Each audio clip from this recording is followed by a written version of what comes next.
ગુજરાતવાસીઓ માટે રાહતના સમાચાર। આ જિલ્લાઓમાં ભારે પવન અને અહીં વરસાદની આગાહી। હવામાન વિભાગની આગાહી અનુસાર ગુજરાતવાસીઓને કાળઝાળ ગરમીથી રાહત મળી શકે છે। આગામી 5 દિવસ ગરમીમાં આંશિક ઘટાડો નોંધાશે તેમજ આ જિલ્લાઓમાં વરસાદની આગાહી કરવામાં આવી છે। હવામાન વિભાગની આગાહી અનુસાર ગુજરાતવાસીઓને કાળઝાળ ગરમીથી રાહત મળી શકે છે। આગામી 5 દિવસ ગરમીમાં આંશિક ઘટાડો નોંધાશે। મહત્તમ તાપમાનમાં 2 ડિગ્રી જેટલો ઘટાડો આવી શકે છે।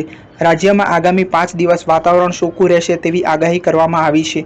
અમદાવાદમાં 43 ડિગ્રી જેટલું તાપમાન રહેવાની આગાહી છે તો કચ્છ, બનાસકાંઠા, પાટણ, સુરેન્દ્રનગરમાં આંધી વંટોળની હવામાન વિભાગે આગાહી કરી છે। બીજી તરફ હવામાન શાસ્ત્રી પરેશ ગોસ્વામીની આગાહી અનુસાર આજે 2 થી 10 જૂનમાં ગુજરાતમાં સારો વરસાદ વરસે તેવી સંભાવના વ્યક્ત કરી છે। જોકે ગુજરાતના કેટલાક વિસ્તારોમાં વરસાદી ઝાપટા પડી શકે છે।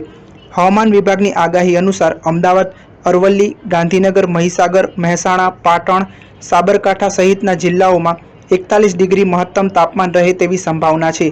રાજકોટ, પંચમહાલ, ખેડા, બનાસકાંઠા, અમરેલી સહિતના જિલ્લાઓમાં 40 ડિગ્રી મહત્તમ તાપમાન રહે તેવી સંભાવના છે। આણંદ, ભાવનગર, દાહોદ, છોટાઉદેપુર, કચ્છ, મોરબી, વડોદરા સહિતના જિલ્લાઓમાં 39 ડિગ્રી મહત્તમ તાપમાન રહે તેવી સંભાવના છે। સ્ટાર ન્યૂઝ 7 હંમેશા સચ્ચાઈની સાથે।